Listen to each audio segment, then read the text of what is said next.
Makanya wa kadzalika auhayna ilaika ruha min amrina. Seperti itulah kami mewahyukan kepada Anda. Sejenis sebagai wahyu itu sebagai ruh. Apa energi apa itu ruh itu? Pembangkit. 1 menit lagi. Dari perintah kami. Jadi makunta tadrimal kitab walal iman. Anda tidak tahu apa itu Alkitab, nggak ada iman. Karena iman itu sumbernya di Alkitab. Jelas itu. Makunta itu Asy-Syura 52 ya. Jadi bukan ayat ngarang, ini ada ayatnya gitu. Makunta tadrimal kitab walal iman. Jadi supaya kita bisa tadrimal kitab, ya harus ratilil Quran tartila. Faqra'u ma tayassaru minal Quran. Kan gitu. Itu syaratnya mutlak itu. Innana sami'na munadiya yunadi lil iman. Dalam rangka iman kan? Kita sami'na itu kan. Nah, makanya syarat mutlaknya itu haruslah ratil Quran. Memahami isi Al-Quran itu. Untuk kita bawakan ke dalam dialog kita, interaksi kita kepada Allah dalam sholat itu. Supaya korib gitu. Jadi ada koneksi di sana. Nah, Oke, Bang Opo. Ada hubungan. Terima kasih. Assalamualaikum warahmatullahi wabarakatuh. Waalaikumsalam warahmatullahi wabarakatuh. Terima kasih Bang Opo. Mungkin kita ke Ustadz Harjoko nih yang udah resen. Silahkan Ustadz. Terima kasih Bang Ain. Ini serius semua ya. Saya refleksi aja ini. Apa namanya? Keinginan Gus Romli. Saya mengkaji dari angka ya. Fa'inal adada siru min asrilah. Ada seorang ulama Cirebon yang dimet atau dijadikan mantunya Hasyim Asy'ari. Namanya Ki Makrus. Beliau memberikan apa? Memberikan merek ya. Ji Samsu. 2, 3, 4. Itu ada di dalam sholat. Di situ 2 rakaat adalah sholat subuh. 3 rakaat adalah sholat maghrib. Dan yang keempat itu 4 rakaat adalah zuhur, asar, sama isya. Berarti kalau dijumlah 2, 3, 4 adalah 9. Itu identik angka atau falsafah ngaji. Ngaji itu bukan bahasa Arab, tapi bahasa falsafah yang munculnya dari Syarif Hidayatullah, yakni orang Cirebon, yang konon ceritanya dan situsnya banyak di Cirebon, termasuk keraton Kasepuhan, keraton Kanoman, dan keraton Kacirobonan. Di situ yang namanya ngaji ini falsafahnya. Ngak berarti sanga, ci berarti siji. Lubang sanga dadi siji ben oli aji saking Allah zat maha siji. Artinya orang yang mampu menutup lubang 9 yang ada dalam dirinya senantiasa dikosongkan selain daripada Allah, itulah manusia yang mendekati kesempurnaan. Mata ada 2 lubang, telinga ada 2 lubang, hidung ada 2 lubang, mulut 1, berarti di kepala itu ada 7. Itu. Yang isarohnya adalah di kalimat la ilaha illallah Muhammadur Rasulullah. La ilaha illa Allah Muhammad Rasulullah. Makanya di dalam hadis yang wajib sujud kepada Allah adalah 7 tulang. Silakan tinggal dengan hitung. Lah di kepala itu ada 7, di bawah itu ada 2. Berarti 9 lubang yang ada. Yang kembali kepada la ilaha illallah Muhammadur Rasulullah itu haknya ada 3. Hak ini nilainya 5 itu di dalam abjadun ya. Abjadun hawasun hato yakun la. itu ahlinya Gus Romli itu ada 5. Apa itu? Di situ sebetulnya mengandung di la ilaha illallah Muhammadur Rasulullah hak ini. Itu mengandung panca indera. Bahwa kita ada panca indera jasmani, ya kan? Ada indera nafsani dan ada indera ruhani. Gitu. Nah, disinilah kita harus mengosongkan selain daripada Allah. Berarti kita dalam sholat itu yang jumlahnya ada 9, itu harus khusyuk, konsentrasi. Itu. Dan itu unik sekali. Kenapa sholat ini adalah ghaib?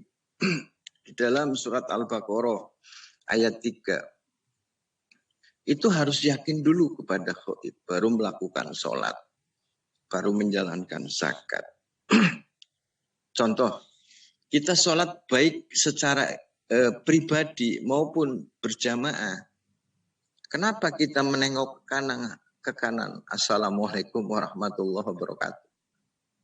Setelah selesai sholat nih, mau selesai sholat, kita harus uluk salam.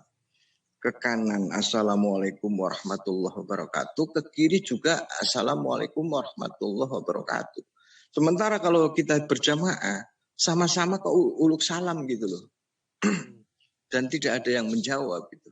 Lah disitulah bahwa ada di seputar kita ada kehidupan yang lain atau dimensi lain. Oke. Nah, 1 menit lagi ya. Ya. Jadi itu angka ngaji ya. Dari fa'inal ajada sirumin asrillah. Karena hidup kita tidak lepas dari angka. Dan ini bukti nyata bahwa Isra Mi'rajnya Rasulullah. Kata Rasulullah nih, kalau huruf digabung dengan angka baru ada kehidupan. Contohnya ain ini tidak berwujud tapi suaranya terdengar kepada saya. Itu Pak Ain mengirim link ke saya, itu tidak lepas dari huruf dengan angka. Itulah Quran yang dibawa oleh baginda Rasul dengan kalimat la ilaha illallah Muhammadur Rasulullah. Monggo dilanjut. Oke. Terima kasih Ustadz, menarik sekali nih apa yang dipaparkan oleh Ustadz Harjoko ini, mengkaitkan dengan angka-angka itu, angka menarik. Tapi sepertinya ada sedikit perbedaan tadi ya dari paparannya Ustadz Harjoko, Gus Romli sama Bang Oppo itu. Ada sedikit perbedaan tentang syarat-syarat utama gitu. Oke, saya ke raise hand yang Bang Hendra mau menambahkan? Ya, saya sih mau bertanya. Untuk selanjutnya nanti kalau mau raise hand dulu ya, angkat tangan gitu ya, Bang Hendra. Oke. Kalau misalnya mau, ya. Nanti Gus Romli kabar dulu ya ke Bang Hendra dulu. Izin saya dan siap. Oke, silakan. Ini ada 2 versi pendapat dari Mas Popo, dari Romli dan Ustadz. Saya mau tanya nih, bisa nggak sholat itu bisa khusyuk kalau pemahaman ayat-ayat atau bacaannya itu dimengerti atau dipahami? Ya, ini kita bicara sholat yang umum dilakukan oleh umat muslim. Kemudian ketika kita mengambil wudhu, itu dalam bentuk perlakuannya ketika mencuci tangan, mencuci muka. Apakah itu kalau orang mandi juga bersih? Istilahnya suci, lebih bersih malah dengan bersabun seluruh tubuh kita. Tapi kenapa dengan ritual, dengan tata cara, dengan berwudu, tangan, muka, apakah hanya itu dalam bentuk tata cara yang kita lakukan dan tanpa makna atau bagaimana? Saya ingin tanya nih, mungkin ada yang bisa jawab. Mulai dari wudu dan kemudian bagaimana melakukan sholat. Sinkron nggak frekuensi kita di dalam bacaan sholat itu sebagaimana yang dilakukan oleh Rasul dengan malaikat, apa yang diinginkan oleh Allah. Jadi ini saya mau tahu nih, ya, mungkin bisa dari yang hadir ini bisa menjawab. Ini bukan pertanyaan kita. Nah, ini ada enggak pembedaannya itu? Nah, jadi mungkin itu yang saya tanyakan. Terima kasih. Oke. Terima kasih, Bang Indra. Mantap itu pertanyaannya. Oke, silakan. Gus Romli mau menanggapi yang mana? Silakan. Siap. Ya, menanggapi yang barusan nanti baru ke yang lain. Jadi begini, kita fokus berbicara masalah sholat. Sudah tadi secara definitif ya, secara takrif sudah. Sekarang kita beranjak pada syarat sahnya sholat ya. Itu sudah kita bahas. Berdasarkan apa? Ya, berdasarkan ayat juga berdasarkan hadis, berdasarkan apa ulama yang expert di bidangnya. Tidak ngarang sendiri gitu loh. Nah, sedangkan masalah pertanyaan yang terakhir tadi, apakah kalau kita mandi itu juga, ya memang kalau dikembalikan pada persoalan secara umum, semuanya kan tergantung pada niat. Ya nggak bisa begitu. Semuanya kan harus berdasarkan ilmu. Ya nggak bisa begitu. Jadi sesuatu yang umum itu akan ditaksis, akan dikalahkan oleh sesuatu yang khusus. Nah sekarang kita berbicara khusus kok tentang syarat sholat. Jadi jangan dibawa ke umum. Semua tergantung pada niat. Semua tergantung kepada ilmu. Ya ruwet nggak sampai-sampai. Sedangkan persoalan wudhu itu ada syaratnya juga, ada rukunnya gitu. Faslun wa furudul wudhu'i sittatu asya'ah. An-niyatu inda ghaslil wajhi. Ya. Jadi rukun wudhu itu ada 6. Yang pertama niat ketika membasuh muka. Wa ghaslul wajhi, yang kedua membasuh muka.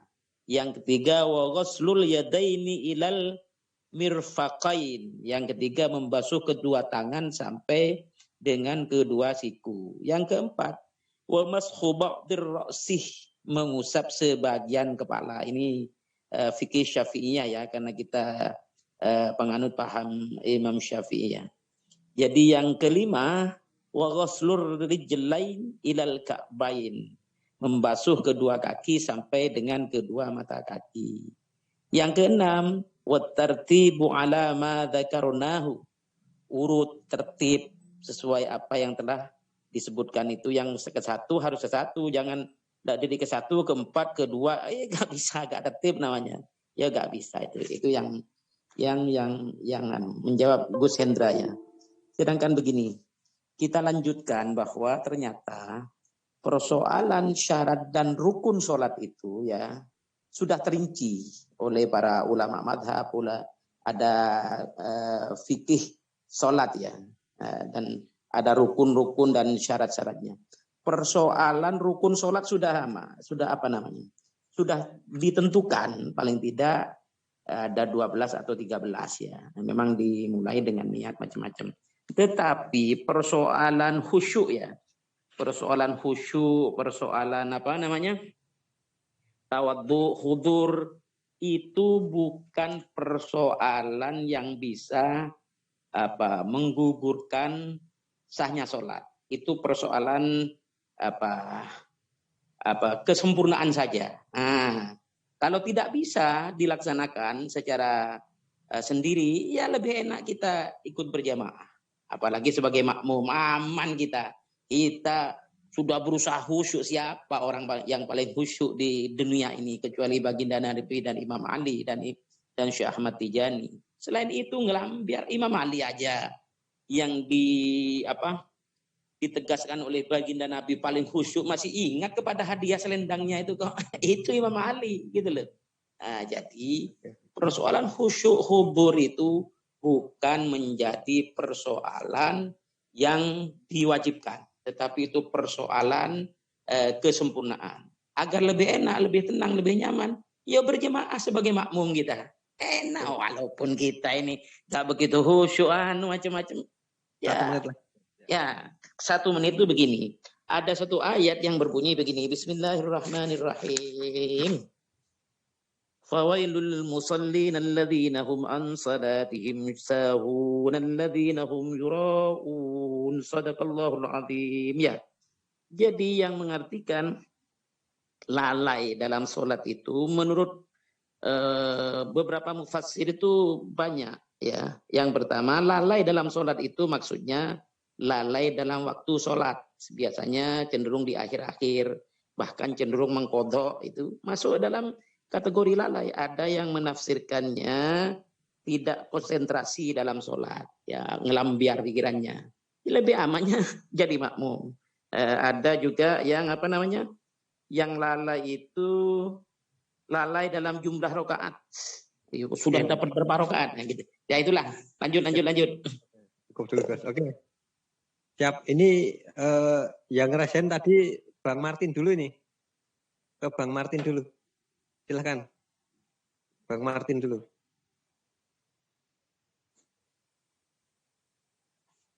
Halo, Bang Martin.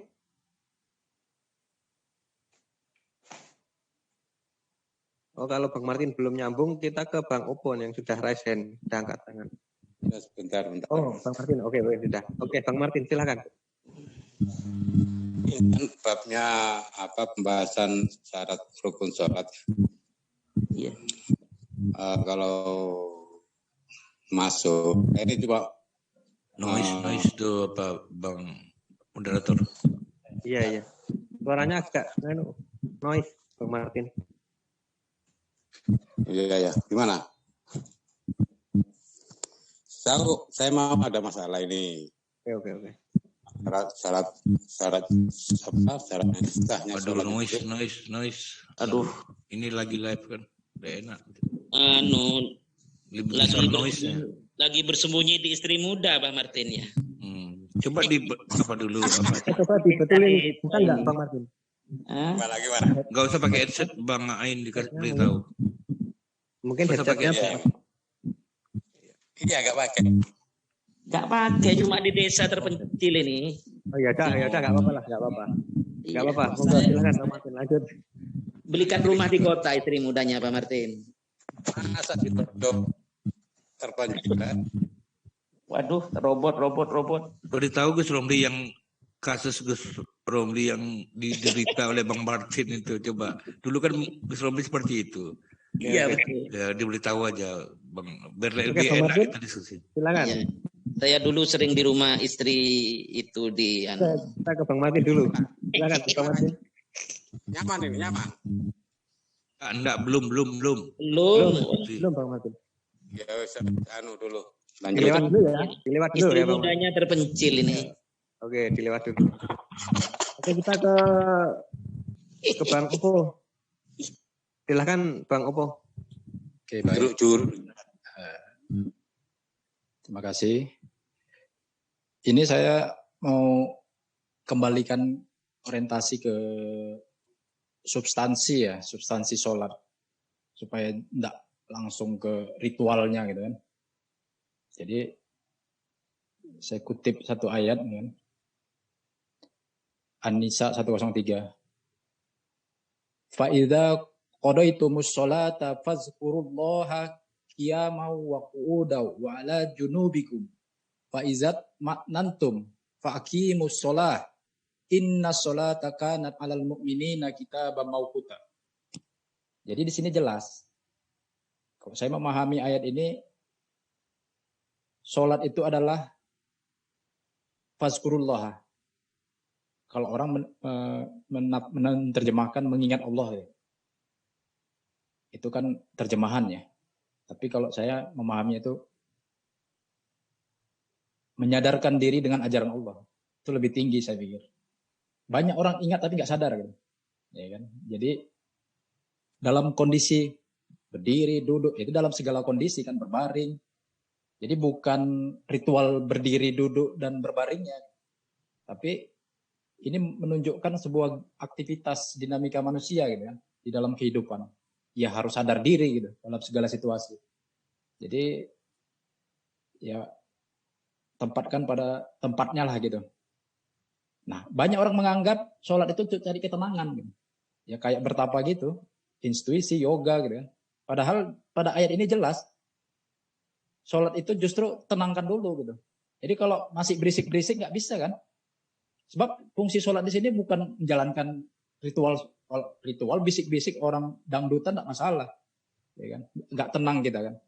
Tapi karena ini sholat fungsinya adalah untuk kitabah mauquta gitu. Bagi mukmin ya. Inna sholata kanat alal mu'minina kitabah mauquta. Kitabah mauquta sini saya terjemahkan adalah pengkitapan diri pada waktu yang ditentukan. Jadi ya pembinaan diri lah gitu. Jadi kitab itu pindah ke kolbu gitu. Kita bina kitab itu di kolbu sehingga ya menjadi sebuah pembukuan diri, catatan diri, jurnal diri gitu. Nah, untuk itu perlu ketenangan, Pak Ijat maknantum.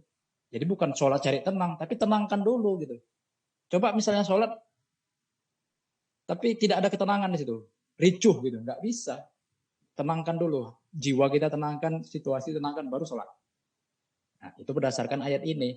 Kalau berdasarkan kesenangan, ya orang cari ketenangan gitu kan. Walaupun tidak ada pembinaan catatan Quran di dalam kolbunya untuk dibina gitu. Tak masalah, nah, itu terserah gitu kan. Makanya saya bilang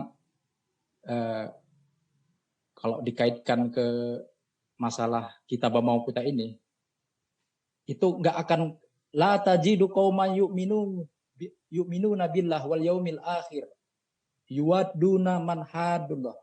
Engkau Muhammad tidak akan temukan suatu kaum yang beriman kepada Allah yang akhirnya saling berkasih sayang. Nggak akan kau ketemukan.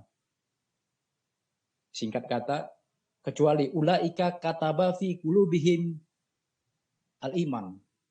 Ulaika kataba fi qulubihim al-iman. Jelas di sini kaitannya dengan kitabah mauquta dengan kataba fi qulubihimul iman. Ini sholat ini. Kaitan dengan sholat nih. Jadi maksud saya ritual itu hanya teknis. Makanya kalau di seluruh dunia ini teknis sholat itu nggak bisa diseragamkan ya. Sama lah kayak teknis upacara paskibraka. Mana bisa diseragamkan di seluruh dunia ini? Sama, itu kan ritual. Intinya substansinya apa gitu. Kembali ke masalah wudhu tadi misalnya. Ya kan? Bahkan saya tidak menemukan kata wudhu dalam Al-Quran. Berarti tidak penting menurut Al-Quran. Berarti apa yang lebih penting? Toharo. Apa buktinya? Buka surat 5 ayat 6. Ya ayyuhallazina amanu iza kumtum ila sholah. Faksilu wujuhakum. Kalau kita terjemahkan secara apa adanya, harfiah gitu. Kan kesannya kayak cuci muka gitu. Ya kan? Basuh wajah gitu. Wajah, tangan gitu kan. Seolah-olah sekecil itu. Padahal itu mengandung sastra, mengandung ungkapan tersembunyi, mengandung hikmah gitu. Bahwa di balik daripada aktivitas itu, yang lebih penting adalah orientasi hidup, wajah kehidupanmu, citra dirimu. Itu yang harus dibasuh dengan Quran. Ya kan? Jadi konteks daripada surat 56 ini nggak ada kata berwudu di sini. Tapi pada surat 56 ini jelas Allah mengatakan sendiri liyutahhirukum. Jadi walakin yuridu liyutahhirukum waliyutimma nikmatahu alaikum la'allakum tashkurun. Jelas. Ya zahir batin, tapi lebih penting batinnya lah. Karena kenapa pantat tidak dibasuh di sini? Padahal lebih kotor mana muka dengan pantat? Lebih kotor pantat kan? Tapi karena wajah ini dia maksud bukan wajah-wajah fisik. Di sini adalah orientasi hidup kita, wajah kehidupan kita. Jadi kita ingin wajah kita ini sesuai dengan wajah Allah gitu. Apa wajah Allah itu? Ya Al-Quran, Alkitab itu wajah Allah itu. Sesuai gitu. Itu potretnya. Potret kehidupan kita itu Alkitab. Jadi konteksnya bukan ritual di sini, tapi substansinya adalah memurnikan, membersihkan kebudayaan, budaya gitu, budaya kita, peradaban kita bersih. Gitu. Terima kasih. Oke, terima kasih, Bang Opo. Kita ke Bang Hendra Gunawan dulu nih yang udah resen tadi. Silakan Bang Hendra. Ya, terima kasih Pak. Ya prinsipnya sih saya sepakat dengan apa yang disampaikan oleh Mas Opo. Jadi Artinya sini bahwa Halo Bang Indra, suaranya hilang. halo, Ya. halo, yep. Ya, Jadi pada prinsipnya wudhu itu tadi disampaikan oleh Bang Oppo dan disampaikan juga oleh Mas Ramli. Ini ada perbedaan saya lihat nih. Satu sisi perbedaan dari Mas Ramli hanya bentuk semacam kaifiyah atau tata susunan bagaimana cara berwudu. Tapi di sini makna wudhunya tidak nampak gitu. Dan kemudian dari Mas Oppo menyampaikan bahwa wudhu itu adalah ada makna kiasan, ada bahasa ungkapan lah ya, atau semacam ritual bentuk perilaku yang sebenarnya itu semacam simbol seperti mencuci tangan. Itu kan air itu kan sebenarnya kan bagaimana air itu membersihkan tangan kita dari debu kan. Jadi seolah-olah ini lagi-lagi kembali ke perilaku. Bagaimana tangan kita ini bersih dari segala sesuatu yang dilarang oleh Allah. Dan kemudian juga cuci mulut, juga ucapan, kata-kata. Itu kan air juga bisa seolah-olah air ini membersihkan kotoran atau bau dari mulut kita ini, sehingga tidak lagi mengucapkan kata-kata yang mungkin yang dilarang oleh Al-Qur'an gitu. Nah, ini kan esensi itu perilaku hidup kita pada dasarnya. Dan begitu pun juga dengan muka. Seperti yang digambarkan oleh Oppo, bahwa wudhu itu sebetulnya ya bentuk ritual yang harus diperspektifkan dalam kehidupan gitu. Nah, bukan hanya dalam bentuk ritual yang harusnya sebenarnya harus jelas dulu apa sebenarnya maksud dari ritual-ritual itu.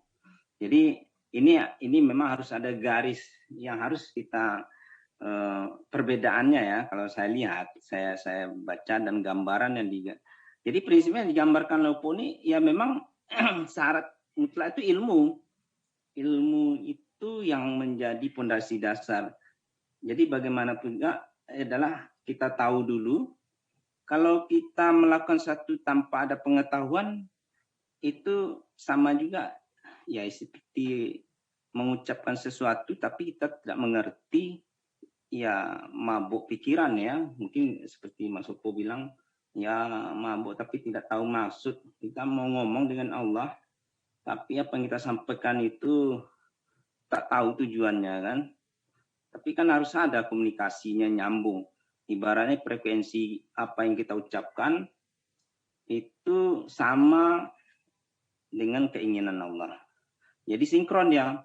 Ibaratnya kalau komunikasi kita telepon-teleponan nomornya cocok gitu loh. Kita menghubungi komunikasi dengan seseorang, itu harus sinkron. Kalau tidak nyambung frekuensinya kemana gitu loh. Jadi begitupun dengan sholat, saya lihat memang harus frekuensinya harus sama. Apa yang menjadi keinginan Allah, keinginan Rasul, begitupun para malaikat melakukan sholat. Nah itu demikian. Terima kasih. Oke, berarti artinya dari dibalik ritual-ritual itu ada makna gitu ya, ada yang tersirat gitu ya. Harus itu hanya sekedar ritual. Kalau saya lihat yang paling penting ini sebenarnya yang paling core, yang paling besar itu kehidupan sehari-hari gitu. Jadi bagaimana kita umumnya orang melakukan sholat tapi di dalam rumah tangga, di kehidupan sehari berkelahi dan juga benturan-benturan, gonto-gontoan. Padahal di dalam sholat itu ada nilai-nilai makna yang sebenarnya bagaimana kita menuntun hidup saling berkasih sayang, saling bahu-membahu, saling tolong-menolong. Sehingga membangun sebuah konsep kehidupan di Nur Islam itu mencapai tingkat yang tertinggi. Begitupun dengan Al-Quran itu sebenarnya kan teknologi. Kalau kita bicara Al-Quran, itu ruhnya, itu sebenarnya teknologi Allah. Nah, kalau kita tidak paham dengan teknologi Allah ini, ia tidak paham juga apa yang menjadi keinginan Allah. Jadi kalau kita membangun sebuah konsep kehidupan di Nur Islam, nanti itu kita tidak bicara lagi perut, tapi bagaimana membangun teknologi, malaikat, bagaimana malaikat membimbing manusia menjadi manusia yang setara dengan malaikat. Jadi ini kita bicara seperti itu. Jadi ingin menguasai ilmu teknologi itu bicaranya ia menguasai Al-Quran. Nanti saya ditambah juga waktunya, Gus. Ya, santai. Oke, Bang Hendra. Cukup dulu ya, Bang Hendra. Nanti dilanjut, Bang Hendra. Ya, terima kasih, cukup saya rasa. Oke. Terima kasih, Bang Hendra. Kita ke Gus Romli nih. Setelah itu baru ke Bang Jeff. Iya. Jadi begini. Dari pandangan Abah Gus Opo dan Abah Gus Hendra itu, jangan sampai kita itu yang pertama ingkarus sunnah. Nah, jadi semuanya dikembalikan kepada Al-Quran saja, gitu loh. Padahal itu persoalan umum. Kita ini membahas persoalan khusus sholat, khusus rukun syaratnya sholat. Bukan rukun syaratnya hidup harus ada makna ini dalam kehidupan, harus pakai ilmu, semuanya pakai ilmu. Orang kita berbicara rukun dan syarat sahnya sholat pakai ilmu juga kok. Nah, jadi ketika ada taksis sesuatu yang khusus, maka buyarlah sesuatu yang umum itu. Itu yang tidak dipahami oleh Abah Opo dan Abah Hendra. Kajiannya kepada yang umum terus. Nah, itu yang pertama. Gak bisa begitu, gak fokus. Yang kedua, jangan-jangan ketika kita mengikuti Abah Opo dan Abah Hendra, nanti mementingkan makna. Itu bahaya itu. Misalnya begini. Misalnya ini loh. Wah, ngapain sholat, ngapain wudhu. Yang penting ini kita mengamalkan arti makna sholat dan wudhu dalam kehidupan sehari-hari. Gak. Salah itu. Jadi persoalan sholat, persoalan wudhu, persoalan zakat, persoalan haji ya, itu harus dilaksanakan gitu loh. Dilaksanakan, bukan mencari maknanya dulu. Nah, karena apa? Karena berdasarkan dari syahadatain yang kedua. Asyhadu an la ilaha illallah itu persoalan hati ya. Nah, tetapi wa asyhadu anna Muhammadar Rasulullah persoalan perbuatan gitu loh. Jadi hati tentang makna itu sudah cukup di dalam syahadat yang pertama itu.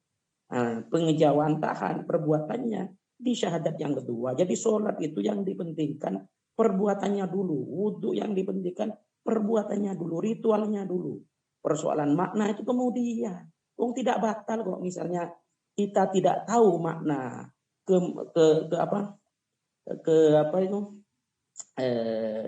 kesempurnaan sholat. Kita tidak tahu makna kesempurnaan wudhu. Tetapi kita mengerjakan wudhu dan sholat. Gak batal kok. Yang batal itu cuma mengerti kesempurnaan sholat. Mengerti kesempurnaan wudhu. Ya, hanya berdasarkan kepada Al-Quran saja. Menafikan as-sunnah yang 3 pilar itu. Tetapi tidak mengerjakan sholat. Tidak mengerjakan wudhu. Itu batil. Batil. Gitu loh. Jadi begini. Yang terakhir masalah wudhu ya. Ini dari Quran Al-Maidah ayat 6 itu tadi yang sampean bacakan itu ditafsirkan. Jangan ditafsirkan sampean sendiri. Gitu loh. Ditafsirkan oleh siapa? Oleh Ahmad bin Hanbal dalam kitab musnadnya. Begitu loh. Nomornya 1279. Jangan menafsiri sendiri, Bah. Tadi panjenengan salah baca. Ya'lu wala yu'la. Yang benar itu yu'la. Ya'lu wala yu'la. Yu'la tadi panjenengan bacanya yu'la wala ya'lu. Waduh kacau. Jadi begini, menafsirkan Al-Quran itu harus berdasarkan aslinya, jangan pakai penafsiran sendiri. Apalagi ingkarus sunnah. Ya, jadi ayat mana itu? Ayat Al-Maidah ayat 6 itu ditafsirkan antara lain oleh Ahmad bin Hanbal ya, dalam kitab musnadnya dengan nomor 1279. Bismillahirrahmanirrahim. An Abi Hayyat al-Wadi'i qala ra'aitu Aliyan radhiyallahu ta'ala anhu tawadda'an. Ini wudu, persoalan wudu ini. Persoalan toharo itu terlalu umum gitu loh.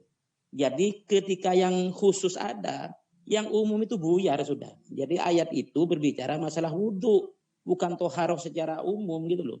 Ini kan tawaddu'an ya faghasala kaffaihi thalathan wa tamadmada gimana ini? Wastansyaqa thalathan wa ghasala wajhahu thalathan wa ghasala dhira'ihi thalathan wa masaha bi ra'sihi wa ghasala qadamaihi thalathan tu maqala ra'aitu Rasulullah sallallahu alaihi wasallam fa'alakal ladzi ra'aitumuni fa'alaitu ini. Jadi apa namanya? Diriwayatkan dari Abu Hayyat Al-Wadhi'i, ia berkala, saya Abu Hayyat Al-Wadhi'i melihat Imam Ali bin Abi Thalib berwudu. Beliau membasuh kedua sampai bergelantangan 3 kali, lalu berkumur istisqa, masukkan air. Ya, itu semua membasuh kaki 3 kali. Setelah itu Imam Ali bin Abi Thalib karamallahu taala aja berkalam. Beginilah saya Imam Ali melihat baginda Nabi sallallahu alaihi wasallam berwudu, bukan bertohar secara umum ini. Berwudu sebagaimana panjenengan semua melihat apa yang saya Imam Ali bin Abi Thalib lakukan dalam wudu ini. Silakan dibaca dalam Musnad Ahmad bin Hambal, nomor hadisnya 1279. Ada lagi di Sahih Bukhari malah ini 58. Coba sayang waktunya ya.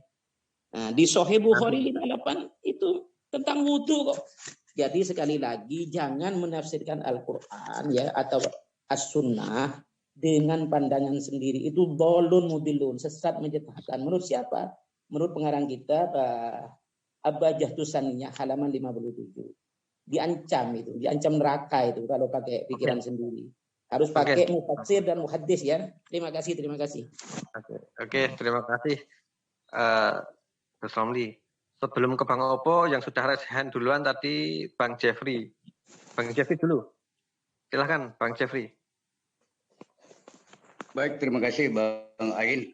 Ya, saya mau bertanya kepada Pak Opo agar supaya lebih dirinci penjelasannya, yang mengatakan ritualnya tidak terlalu penting, tetapi substansinya. Nah, ini kesannya ingin menghilangkan syariat ini. Gitu loh. Maksudnya apa? Jadi bisa dijelaskan. Jadi kalau menjelaskan tentang agama dalam hal ini jangan ngambang gitu. Karena pemahamannya bisa berbeda gitu loh. Apa yang kita tangkap gitu. Yang bisa-bisa justru mengarah kepada hal yang justru kita keluar daripada ajaran agama apa yang kita terangkan gitu. Jadi mohon Pak Opo jelaskan sedetail mungkin. Maksud Anda mengatakan ritual tidak terlalu penting tetapi substansinya yang paling utama. Dalam hal ini saya menganggap dalam penangkapan pemikiran dari perkataan Pak Opo bahwa Pak Opo ingin menghilangkan tentang syariat. Silakan, makasih. Oke, terima kasih Bang Jeffrey. Itu sebuah pertanyaan ya untuk nanti Bang Opo jawab. Oke, silakan Bang Opo. Mau menanggapi yang mana dulu? Silakan. Baik, terima kasih. Nah, ini kan mulai hangat kan. Jadi memang harus melalui umum dulu.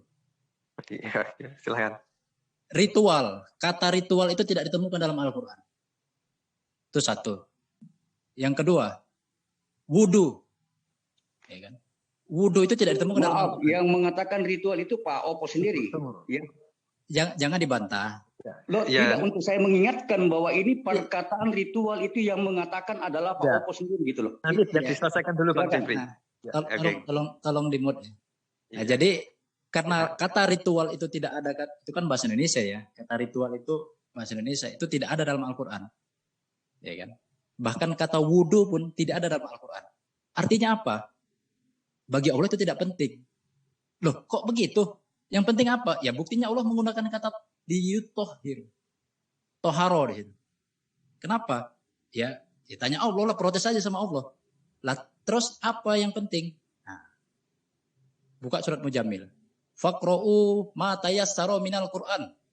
Alima an sayakunu minkum mardo wa akharuna yadribuna fil ardi yabtaguna min fadlillah. Nah, jadi itu belum selesai. Wa akharuna yuqatiluna fi sabilillah. Faqra'u ma tayassara minhu wa aqimus sholata wa atuz zakata wa aqridu Wa aqridullaha qardon hasanah. Mana lebih penting itu daripada ritual? Nah, Sampai jadi menjelaskan umum tidak berkaitan. jangan dibantah dulu.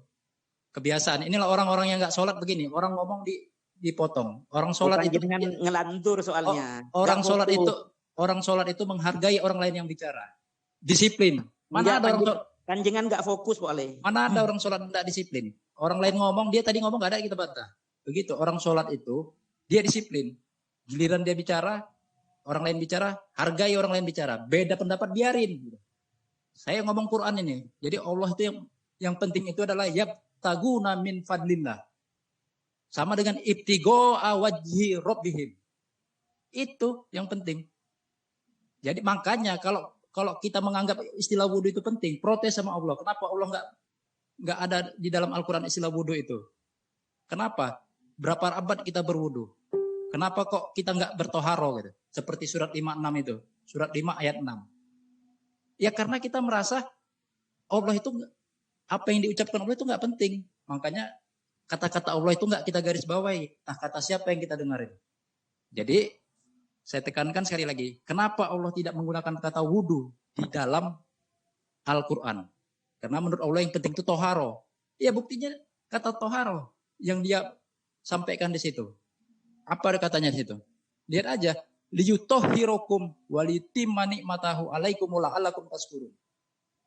Apakah ini sudah dipraktekkan dengan benar? Belum. Ya buktinya apa? Orang ngomong aja masih diganggu gitu. Padahal dia ngomong tadi kita nggak setuju, dia biarin aja gitu. Selesaikan orang ngomong, baru nanti giliran kita ngomong-ngomong. Seperti inikah sholat kita yang benar itu? Sholat yang benar itu disiplin. Disiplin. Ada tempatnya ngomong. Orang ngomong jangan dibantah. Kan itu yang bikin kisruh. Cobalah Pak Jokowi lagi pidato dibantah. Berani nggak? Nggak berani.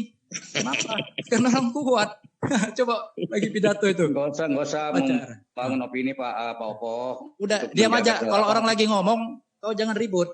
Iya, waktu saya sebentar lagi. Jangan, kalau admin nggak bisa tertibkan, saya keluar. Saya nggak mau ini menjadi diskusi setan ya. Ya ini sudah saya saya masukkan kalau saya ditertibkan, saya keluar. Kang Opo, kalian ngomonglah sepanjang lebar. Iya, ini sudah saya masukkan ke ruang tunggu, jadi nggak masuk sini. Silahkan dilanjut dulu, Kang Opo. Jadi saya mau tekankan di sini, yang penting itu adalah menegakkan sholat, bukan melaksanakan sholat. Seperti dibilang Romli tadi. Menegakkan itu beda dengan melaksanakan. Kalau melaksanakan itu asal-asalan juga melaksanakan. Sholat-sholatan juga, cari muka juga asal-asalan. Melaksanakan juga. Menegakkan itu tegak. Ya tegak lah. Tegak itu ya kayak melaksanakan hukum. Beda dengan menegakkan hukum. Tegakkan yang benar pada tempatnya. Kasih reward yang benar. Kasih sanksi. Itu namanya menegakkan yang benar gitu. Nah sekarang ini apa? Udah ditegakkan? Belum. Makanya itu beda melaksanakan sholat dengan menegakkan sholat. Orang Allah memilih kata menegakkan kok. Bahkan zakat itu dengan ditegakkan sholat, datangkan zakat. Karena ditegakkan sholat, datang zakat. Bukan memberikan zakat, mendatangkan zakat. Sholat yang ditegakkan, hasilnya mendatangkan zakat. Maksudnya apa? Ya zakat itu sistem perekonomian. Datangkan zakat itu. Apakah sudah datang sistem perekonomian zakat itu? Atau sekarang yang dominan riba? Ya, tidak usahlah kita bangga-bangga dengan aliran kita masing-masing. Zakat itu sudah datang belum sistemnya itu? Sebagai sebuah sistem perekonomian yang adil makmur. Belum datang. Kita ini sedang terlilit hutang nyatanya karena riba. Karena sholat kita belum menyadarkan kita gitu. Sholat itu untuk menyadarkan diri, untuk mengilmui apa yang kita perbuat. Sebentar, saya interupsi. Saya kok sebentar.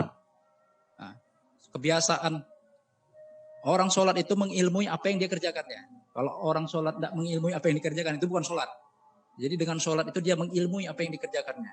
Begitu. Sekian.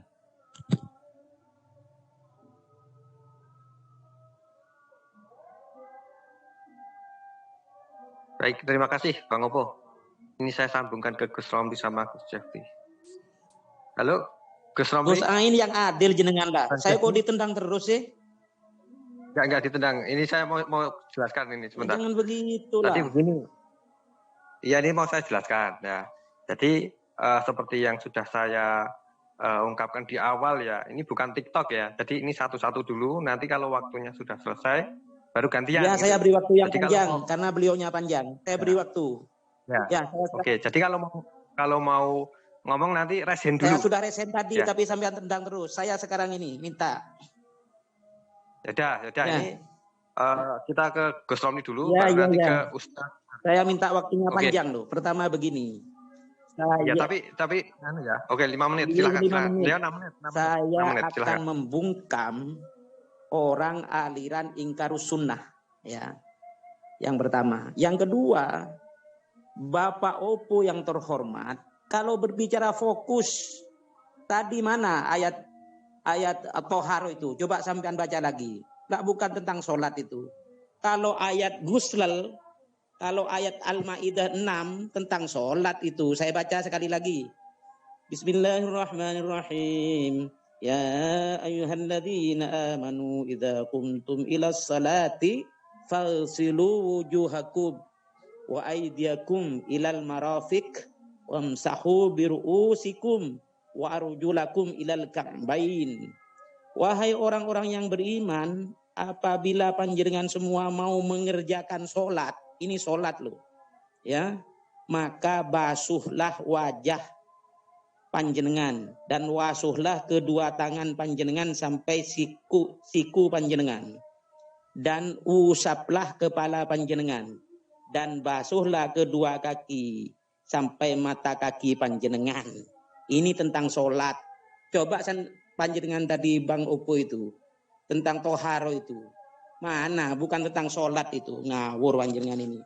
Ayat ini Al-Ma'idah ayat 6 ini ditafsirkan oleh Imam Ahmad bin Hambal. Sampean tahu siapa Imam Ahmad bin Hambal itu?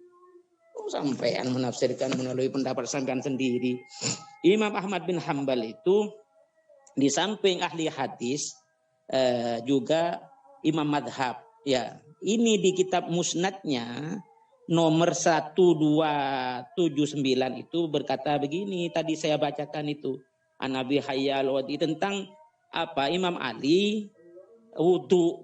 Ini wudu kok, ya, bukan toharo secara umum. Saya bilang Imam Ali wudu, malah ngendiko beginilah baginda Rasul wudu seperti yang saya lakukan, begitu kan. Malah ini di Sahih Bukhari saya baca tadi yang sempat gak ada waktu itu, ya. Sahih Bukhari nomornya 58. Bismillahirrahmanirrahim. An Abdullah bin Umar radhiyallahu taala anhuma qala, dari sahabat Abdullah bin Umar radhiyallahu taala anhu berkalam, takhallafa anna an-nabiy sallallahu alaihi wasallam, ya, dalam sebuah perjalanan baginda Rasulullah SAW fi safaratin safarna ha fa adrakana wa qad arhaqana as-salatu fa nahnu natawaddu. Ini wudu kok, bukan bertoharo secara umum itu. Dari sahabat Abdullah bin Umar radhiyallahu ta'ala anhu, beliau berkalam, dalam sebuah perjalanan baginda Nabi sallallahu alaihi wasallam pernah kancerit itu apa? Tertinggal dari kami. Tak lama kemudian beliau sallallahu alaihi wasallam menyusul, sementara kami terlambat melakukan sholat asar, ya kan? Maka kami pun berwudu. Berwudu ini bukan bertoharo secara umum. Dengarkan ini.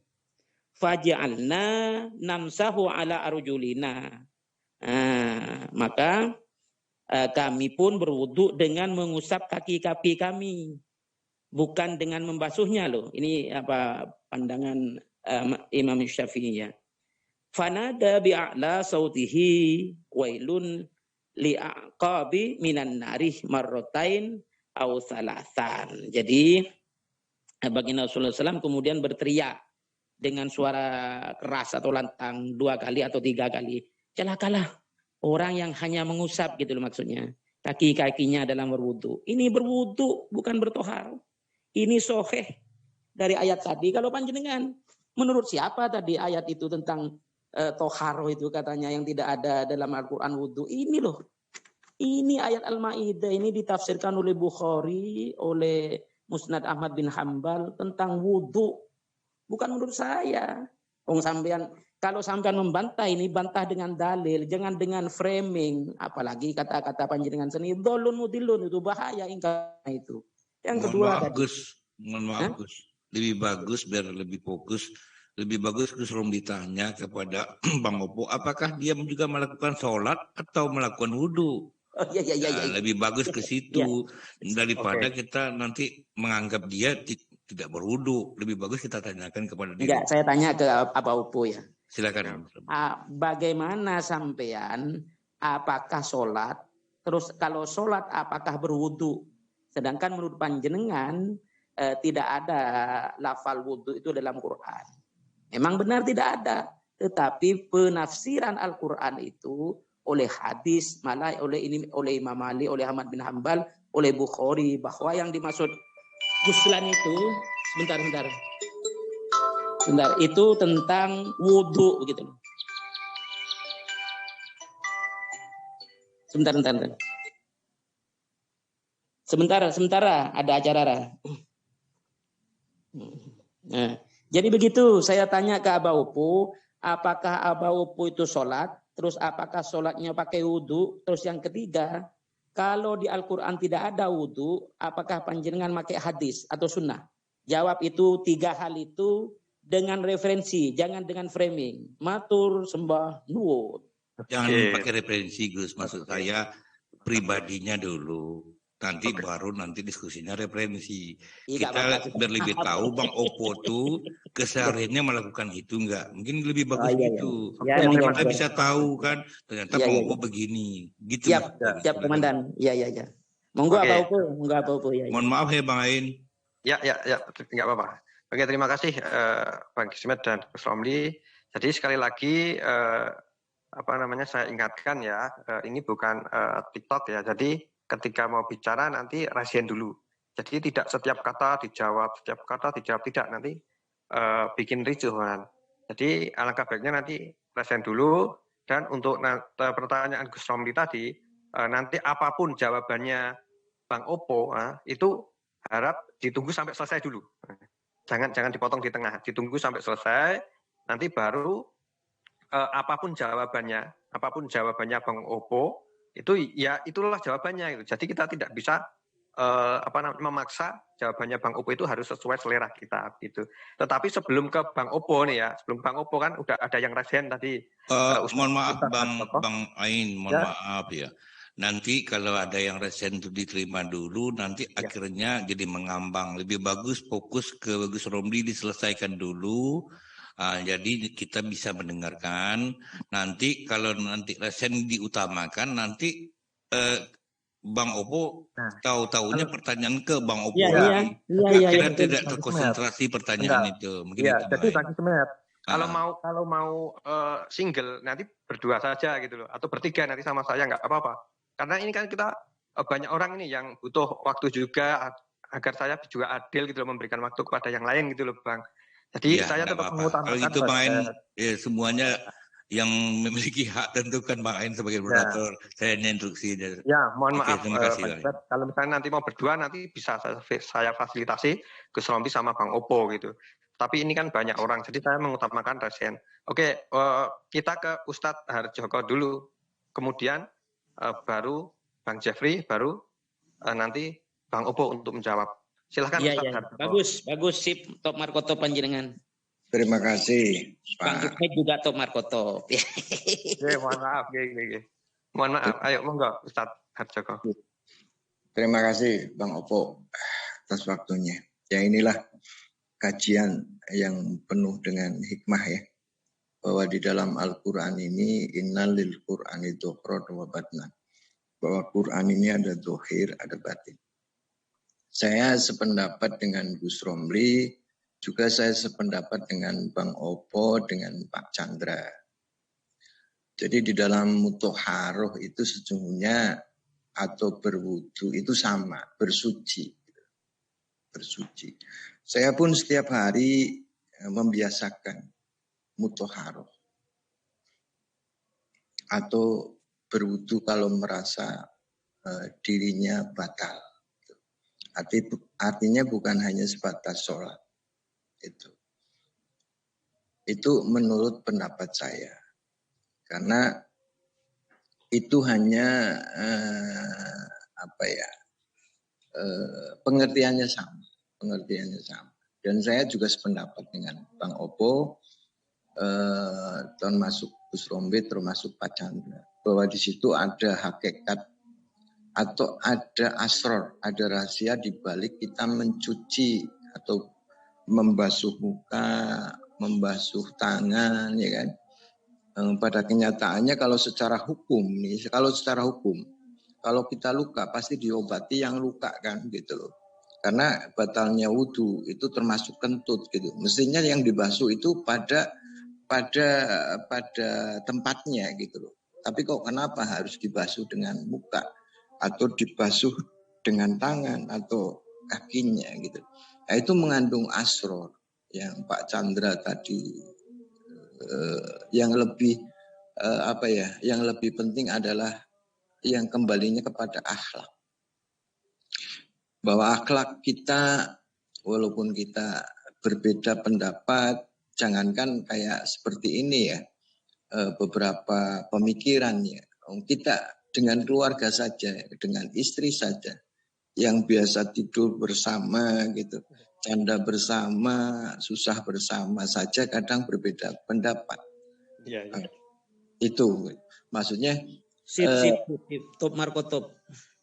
Disinilah perbedaan yang menuju kepada tentang akhlak yang diajarkan oleh baginda Muhammad Rasulullah, bahwa Quran ini sangatlah dalam, mengandung syariatnya, mengandung torikohnya, mengandung hakikatnya, mengandung ma'rifahnya gitu. Jadi mutahharo itu sesungguhnya sama dengan berwudu kalau menurut pemikiran saya. Dan saya setiap hari belajar mudawamah.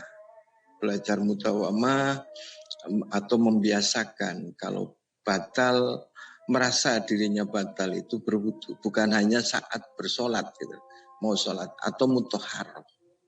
Itu pendapat saya dan mudah-mudahan Top Marco top.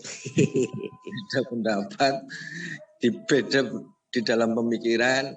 Pak Opo juga pengambilannya dari Al-Quran, Gus Romli juga pengambilannya dari referensi banyaknya ulama besar yang perlu kita muliakan. Gitu. Jadi intinya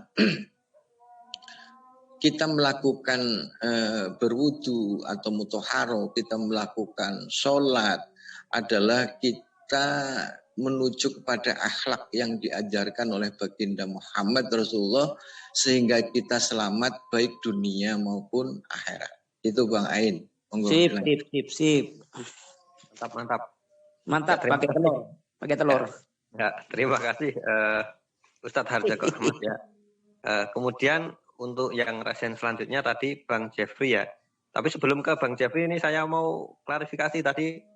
Sementara Bang Jeffrey saya masukkan ke ruang tunggu tadi karena terlalu ramai seperti itu. Mohon maaf ya Bang Jeffrey ya.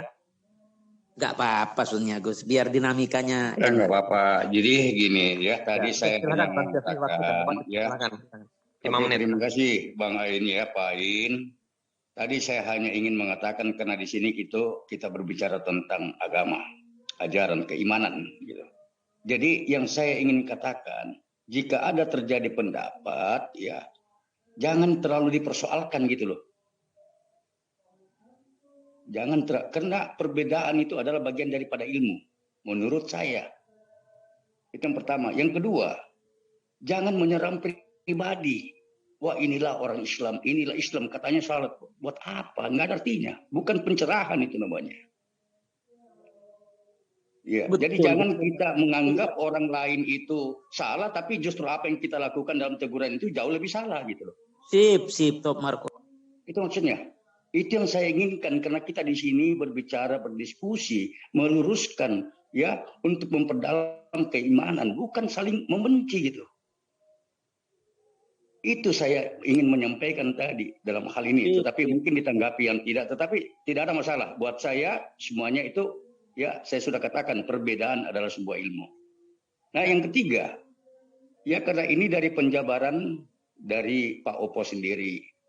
Ya, saya sebagai orang yang awam ya tentang ilmu agama.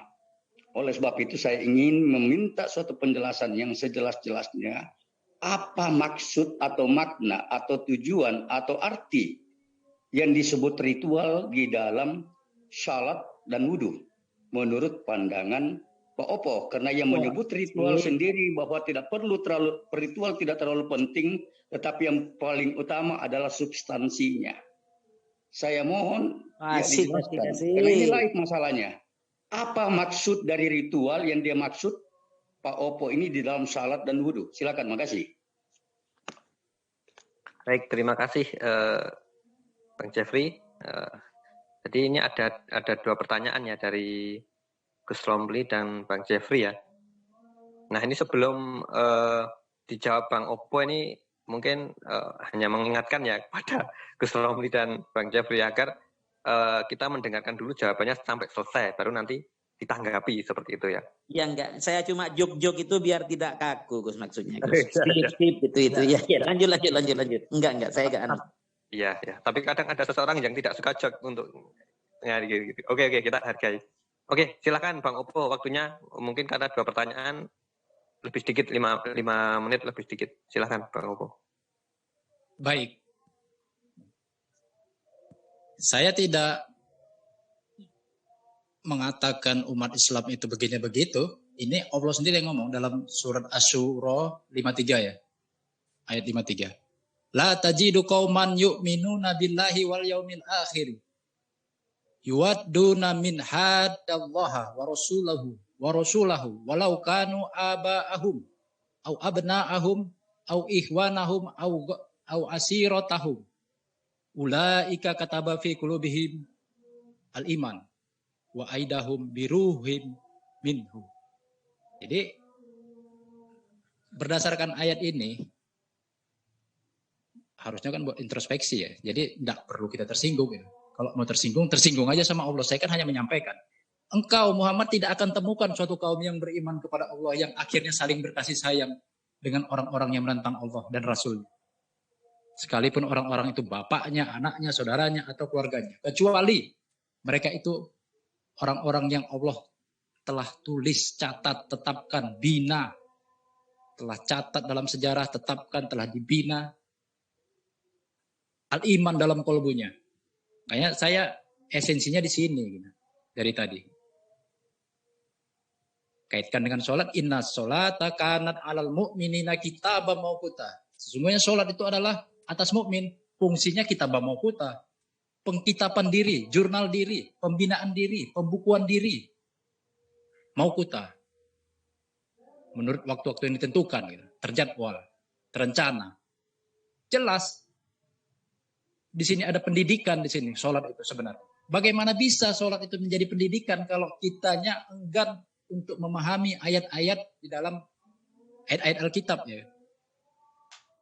Bagaimana mungkin kita bisa memfungsikan sholat dengan kualitas yang setinggi ini gitu kalau kita tidak mau memahami ayat-ayat kitab. Makanya konteks surat 5 ayat 6 saya tekankan bagi Allah itu penting kata toharo. Buktinya banyak sekali kata-kata yang akar katanya toharo. Akar kata 3 itu banyak sekali dalam ayat. Saya memahami semakin banyak Allah menyebutkan suatu istilah dalam Al-Quran itu semakin penting. Bahkan dia tidak menggunakan istilah wudhu gitu. Artinya itu ritual gitu. Ritual itu saya tidak menyalahkan gitu. Ya gimana ya, nggak dapat air ya debu pun tayamum lah kan gitu istilahnya kan. Silakan aja gitu. Kan saya tidak melarang, saya tidak menyalahkan. Dan Allah juga tidak melarang, janganlah kamu berwudu. Kan nggak ada Allah melarang. Tapi saya hanya menekankan begitu pentingnya istilah toharo itu sehingga berulang kali dia sebutkan dalam Al-Quran. Konteksnya apa toharo itu? Kan udah saya bilang dalam surat 541. Tadi 56 ya, ini 541. Walaupun kelihatannya agak meloncat, tapi itu kan menjelaskan. Walakin yuridu liyutahhirukum wali yutim matahu alaikum la'allakum tashkurun. Kaitannya apa lagi? Surat 5:1 ulaikal ladzina lam yuridillahu an yutahhiru qulubahum. Jadi penting sekali ini untuk membersihkan jiwa gitu, qulubahum. Penting. Memang itu yang Allah kehendaki. Tapi Allah tidak akan membersihkan jiwa bagi yang tidak mau gitu kan. Bagi yang tidak mau tidak akan bersihkan gitu. Bagi yang fit dunia hizyun walahum fil akhirati azabun azim. Itu tidak. Tapi Allah sangat mengulang-ulang istilah ini. Artinya itu penting sekali. Bahkan Nabi Ismail, Ibrahim, itu antohiro baiti li ta'ifin. Bahkan Maryam, innallaha astofaka wa toharoki wastofaki ala nisa'il alamin. Tidak ada kata bodoh di situ. Terkait surat 56 itu. Jelas di situ. Tentang air. Wa yunazzilu alaikum minas sama'i ma'an liyutahhirukum bihi. Jelas. Jelas di situ. Bahkan hus min amwalihim sodakotan tutahhiruhum wa tuzakkihim biha. Jelas. Itu konteks dalam perintah tohara itu ke sana gitu. Jadi memang kita ini kan nggak bersih. Motif kita nggak bersih. Bahkan memahami ayat-ayat Allah nggak bersih. Kita campur aduk dengan yang batil. Kan nggak bersih. Bersihkan itu dulu gitu. Supaya bersih sholat kita. Supaya bersih ucapan kita. Supaya bersih. 1 menit lagi, Pak. 1 menit. Jadi bahkan ahlal bait itu aja Allah menghendaki innama yuridullahu liyuzhibu ankum rijsa ahlal bait wa yutahhirukum. Artinya ada kan rijsa itu, najis peradaban itu kan, kekotoran hidup itu ada. Makanya dia butuh ahlul bait itu untuk melaksanakan proses yutahhirukum. Allah menghendaki itu untuk menghapus itu. Bahkan saya setuju dengan Pak Ustadz tadi. Johir dan batin. Iya, itu sepaket. Wasiyabaka patohir. Harus dipahami bahwa dalam hidup ini ada pakaian johir, ada pakaian batin. Wasiyabaka patohir. Dengan apa patohir? Dengan apa patohir? Dengan Al-Quran. Suhufam mutoharo. Itu masih satu akar kata itu. Mutoharo. Suhufam mutoharo dengan toharo. Oke, Pak Novo. Terima kasih.